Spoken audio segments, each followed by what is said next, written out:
guys, it's Jasmine, and today I am answering the question of what can I use if I don't have a high-speed blender or food processor? What can I use instead of the raw chicken bone in my recipe? And the answer is eggshells. We're gonna make some eggshell powder. So eggshells are 90% calcium carbonate, but that little bubble you see me poking in there, that is the inner membrane, which is just as, if not more important. That has the keratin, the glucosamine, the collagens, chondroitin sulfate, and basically all of this is what makes these eggshells super closely comparable to raw chicken bone. So you wanna collect some. We like eggs, as you can see. Collect about, I would say like 2 dozen or close to 2 dozen, rinse them off really, really well in cool water, keeping that membrane, let them dry. And once you have all that, preheat your oven to 275 to 300 and put all those eggshells on a cookie sheet very carefully like so. And you're gonna put them in that oven for about 10 minutes just to help them dry out and grind up even easier. Make sure that before you grind them up though, cool them completely. And by the way, I'll put a link in the description below of where you can get all the details for this. Okay, once your eggshells are completely cooled, it's time to grind them up. I'm assuming that people can't use chicken bones in their recipes because they don't have an adequate blender at home, like a Vitamix, which is what I have, or a Blendtec or something like that. So instead of even using a food processor, which is another option you can do for this, I'm gonna go the safest route for a lot of you out there, I think, and assume that you do have access to a gallon-size Ziploc bag and a rolling pin. I couldn't find the rolling pin here, so we are even gonna go more MacGyver with this and use just a bottle of wine that I found as a rolling pin. So for this, we are just going to fill up this Ziploc bag with all of the eggshells. You can see they do kind of get a little bit of like a golden edge to them, and that's perfectly fine. That's why it doesn't take any longer than 10 minutes at about even 275 to 300 degrees Fahrenheit in your oven. And you can see right here, the membrane is still intact, and you do want that because there are nutritional benefits to that. So when you're rinsing your eggs out after you use them, or when you're rinsing your eggshells out, make sure that you don't scrape this off or anything. It's just a gentle rinse that you want to do when you do rinse them. Okay, so when the bag is filled up with the eggshells, and I don't know exactly how many eggshells this is. I'm gonna guess that there's at least 2 dozen, maybe 2 or 3 dozen in here. What you wanna do is zip this up. And another trick to do this is to take a straw, close it up till it's just about closed, put a finger in, seal up the rest of it besides that finger. You can either suck with your mouth, which is what I'm about to do, and you'll see, or you can suck with a straw. It's like a really easy homemade vacuum closure thing. You could just start by pressing them down. I don't even really have any aggression to get out, but this is still fun. It's kind of like a different version of popping those package bubbles.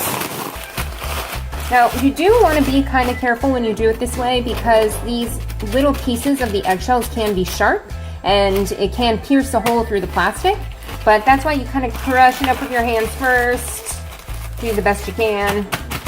Then, we're going to take our bottle of wine. You can have a glass if you want to. I don't know if this kind's any good. And roll it out as if it were a rolling pin.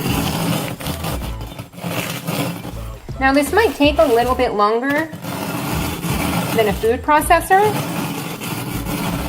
but if it's all you have to work with and you want to give your cat the right nutrients in the food, and you don't have access to the high quality bone meal, and you can't put chicken bones in the food, which is the #1 option. I know I've said that before.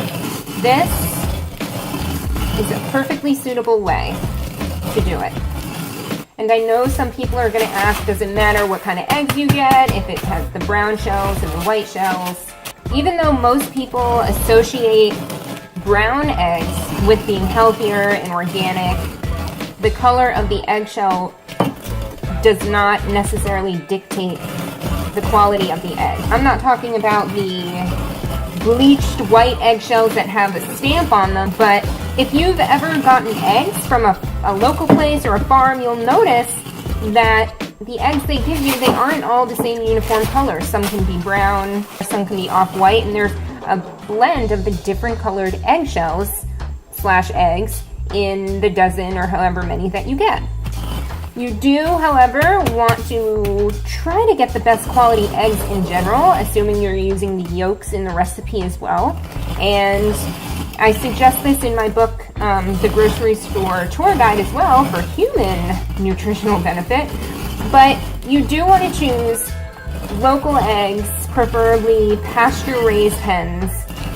And that's pasture-raised, not pasteurized. There's a difference, which I also explain in the book.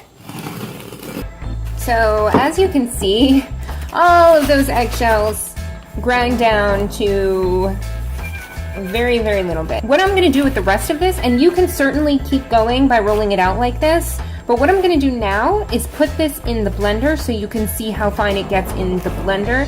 And like I said, you can also use a food processor. Again, if this is a little too tedious for you, or you have an Amazon account or something and want to get the bone meal, if you can't grind up the bones yourself, then I will link below the bone meal that I recommend. So here I have my high-speed blender that I'm using today. It's not mine, if it doesn't look familiar. This one is a Ninja. So what we're gonna do is, with one hand, because I do not have my camera stand today, we're gonna dump this gracefully. Well, it's working, there we go. Okay, the lid is on, and we are going to pulse it a couple times.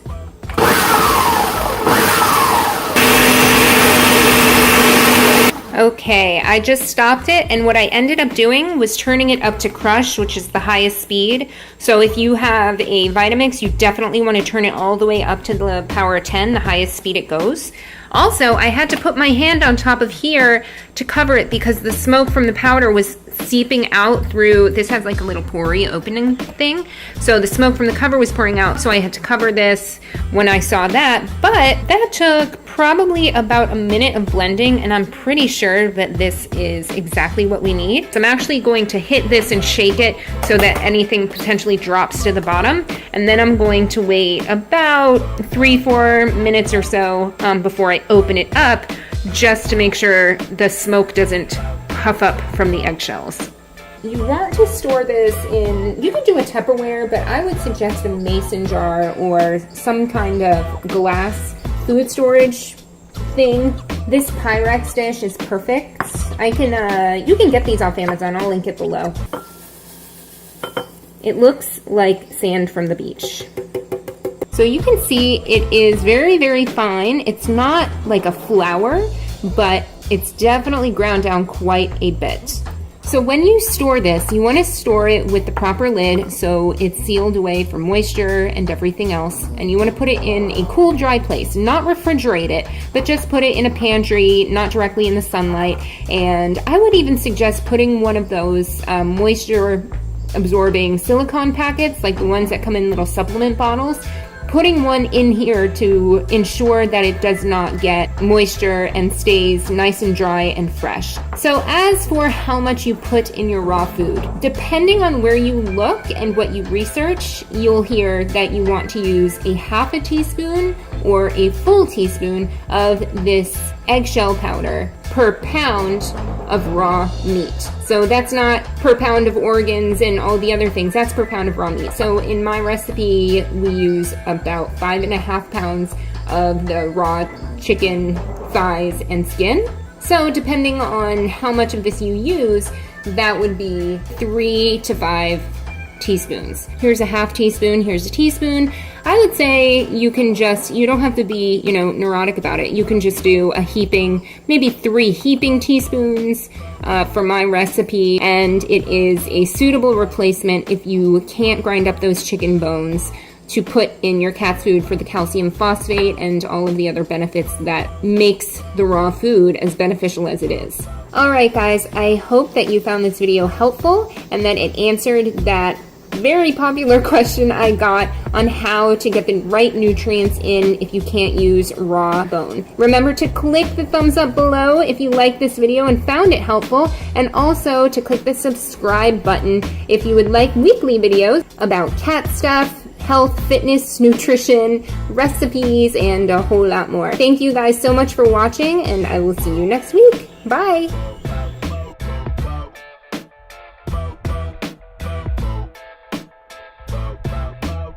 Ooh, real quick, grocery store tour guide, holistic fitness starter guide. This is full of a ton of things. It's great for kids. I think it's great for people going off to college. Of course, the holistic fitness starter guide, which is a breakdown of my approach when it comes to feeling your best, feeling your healthiest. It's on Amazon. I'll leave a link in the description below. Okay, that's it.